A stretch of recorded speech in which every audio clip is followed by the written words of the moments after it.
So, just a quick question. Hopefully you would recognise this one as a. This one is a perfect square, not the difference of two squares, for anyone that said that. So this one ends up being x plus 3 squared equals 0.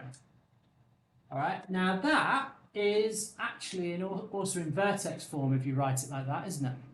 Mr. Floyd. Yeah. What happens if you wrote x plus 3 and then x plus 3 again? That's fine. Okay. In fact, that one keeps it consistent, but what are the solutions then? So x plus 3 has to equal 0, or x plus 3 has to equal 0. So they're both the same thing, which means we have x must equal -3.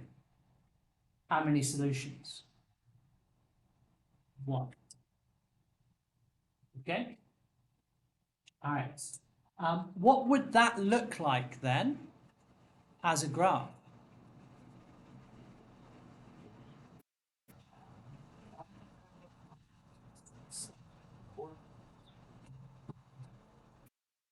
Glad I asked this. Wouldn't they both go to the x-axis at the same time? Yeah. You've forgotten the investigation that you did. This is a quadratic, so what shape is it? It's a parabola. This is the number it crosses the x-axis. Well, we could say it crosses the x-axis, but I guess this is a prime example of why I've said what I said in the past, which is a line is not a line. What is a line? It's a series of infinite, not the curve, it's an infinite number of points. So let's think of it slightly differently. Let's not think of a solution as where a line crosses the x-axis.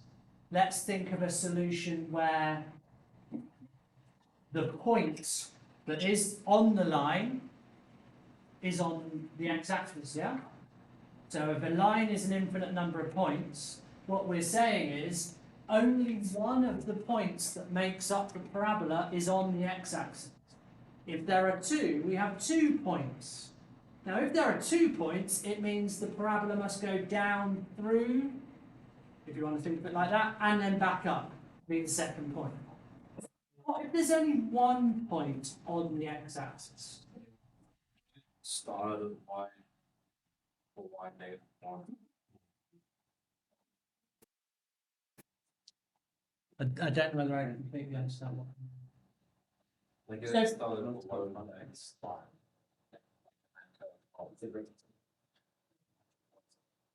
So we have situations, right? Let me just, an interesting little discussion that we're having here. We have seen where a parabola is doing this, yeah? Yeah? That has a point here and a point here. This would be one solution, this would be another.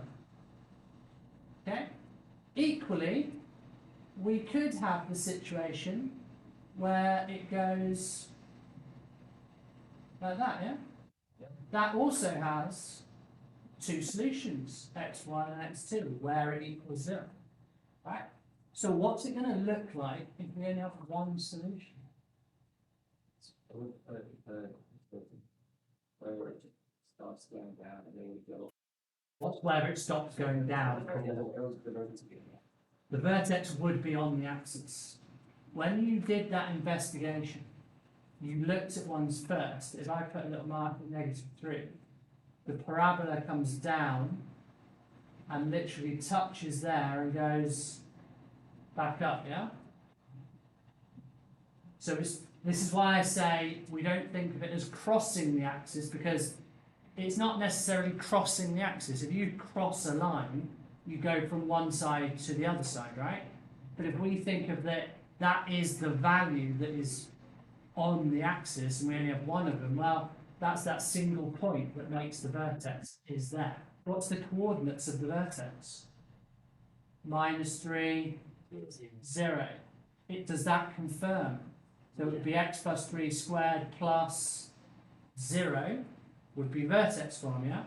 And what do? We take the opposite of that, and we take what you add, and those are the coordinates of the vertex. Okay? So we can actually have one solution, we can also have two solutions. Do you postulate there is another option?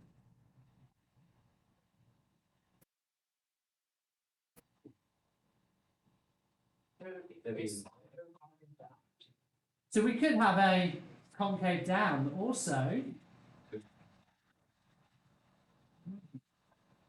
That's another option, which is, what if we actually had a situation where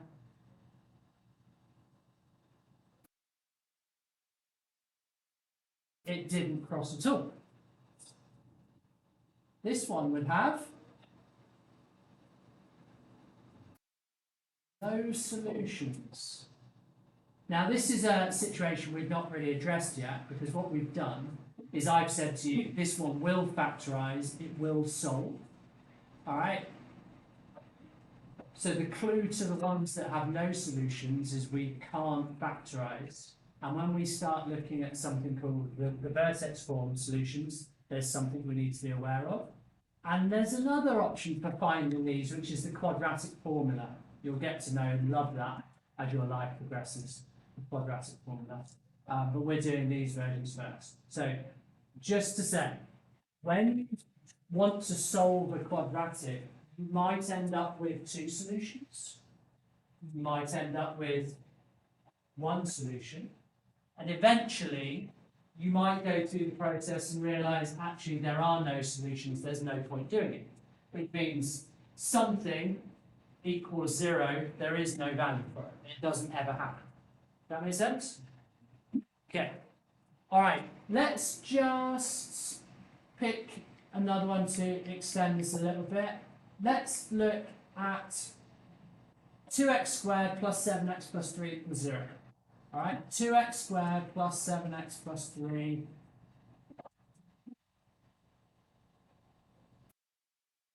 I would like you to solve by factorisation for me, please. Right, let's just check you remember how to do it. Lots of people doing it. Lots of people have to make the first step right, which is when it's split in the middle term, you have to multiply. So 2 times 3 gives you 6, positive 6. So then we're looking for things that not multiply to make 3 now, but multiply to make 6, right? And add to make 7. So what multiplies to make 6? 1 times 6, 2 times 3. Which ones add to make 7? Well, 2 times 3, and then 1 is 1 times 3. okay. So then we use that to split the middle term. So I'm going to do 2x squared. I'm going to do plus 1x plus 6x. That's that term split plus 3. And that's that. Okay. First step. Are we there? Anyone gone further? Should I stop at that point or carry on? Carry on? Okay. Who would like to talk it through for me? Who can explain? I might have done it the other way, written my split term the other way around. Yeah? I did that on purpose because I've seen people who've done it the other way around. No, they're supposed to, you can do it either way around. You end up with the same answer. But remember, once you've split, you then factorise this bit. There's a common factor of x. What am I left with? Well, if I take a factor of x out of that, I'm left with 2x. Plus, if I take a factor of x out of x, I'm left with 1. Okay? There's a common factor. Well, the clue again is when you've got that one, just rewrite it. 2x plus 1. What multiplies by 2x plus 1 to give 6x plus 3? Well, it's going to be 3. Alright, so then I take this and this. This is the common factor. So I've got 2x plus 1 times x plus 3. Now, not forgetting, I need the solution, so it's equals 0. So, we're going to use what law? Null factor. Null factor law, which states, so the null factor law states that either 2x plus 1 has to equal 0, or x plus 3 has to equal 0. Okay, this one's nice and easy. X has to equal negative 3. This one, this exact question, yeah. Why would I do that? No. Yes, split in the middle term. Okay. Yeah. So you see the second line? How did you get from there to the third line? Like we did weeks ago when we were doing this lots. You didn't miss it. You were definitely there. You might have forgotten it. This is a common factor. All right. So I factorize a second. I'm talking to you, and you're talking to Sammy. How good is that? This is the common factor now out of these two parts. Yeah. So I take that bit and I write it on its own, and then what's left, right, the x and the plus 3, that's the other factor. We did lots of that. What's the solution to 2x plus 1 equals 0? Well, minus 1 from both sides does in fact give me 2x is equals negative 1. But x has to equal negative 1 over 2. Solving a linear equation. So we now have two solutions. One is x equals a negative a half, and the other one is that x equals negative 3. How did you get in the second line x 2x means 1? Did you just divide by 2? So look, I divided by x. X is the common factor. Yeah.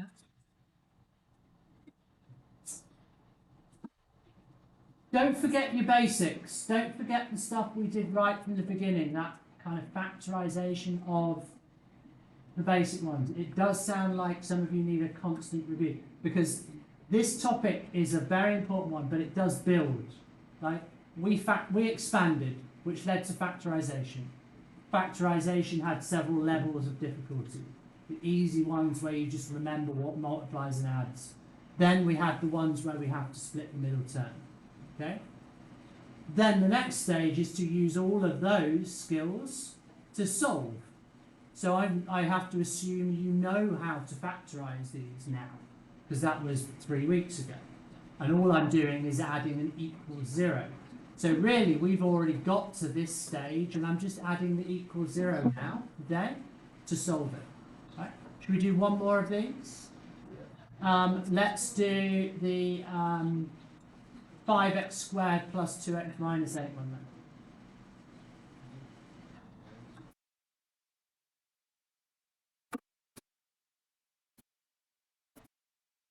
5x squared plus 2x minus 8 equals 0, solved by factorization.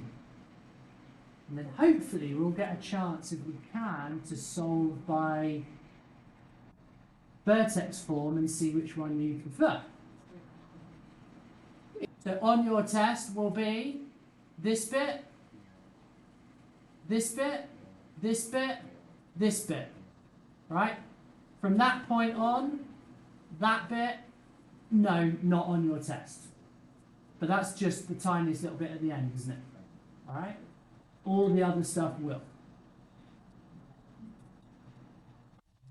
So this question, if it was going to be on your test, the way on your test it'd be written would be, do this, factorize it. Yeah? But now we're doing solve by factorizing. But you still need to get through the factorization step. Alright? Do you remember how to do it? Just tell us. You go to menu, analyze graph, 0, do you understand why it's called 0 now? Because it's equals 0. So click on 0, I'm going to go to that side, and I get an answer 1.48, yeah? If I want the other one, by the way, you have to do it again. Alright, 0. But this time I focus on that point. 1 was that? 1.08. Yeah? Got it? So, oh, clicking the wrong button. That one's there. That one's there. You see the button in the middle, it's got kind of a little finger. If you just gently touch it, you can put it in that mode. It's a bit fiddly. It's easier on mine, but you can do it. All right. This is an example of one that those numbers are probably rounded. This is one that has two solutions, but probably, well, what have we realised with when you tried to factorise it?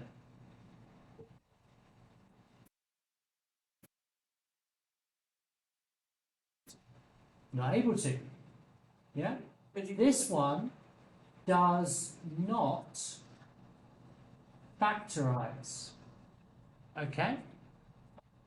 So I just want to show you, sometimes they don't factorise, even though there are solutions. So we'll probably need another method, which obviously you know what's coming. All right? Let's leave that one for now. Let's pick another one. Okay? Just so you've got a bit of practice. Where's my sheet? We'll have to look at those as well. You can see where it's going. All right, I'm going to get you to do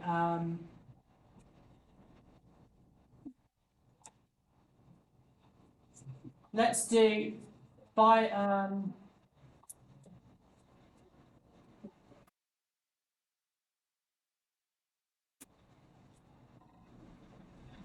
don't want to do. I need to find one that works. So this one does not factorise 5x squared plus 2x, but I think based on what we've just done, you'll be able to see this one. So we do the same thing, 5 times negative 8 is negative 40, and then we can see that that'll be negative 5 times 8. That's going to work a bit nicer. So have a practice that. If you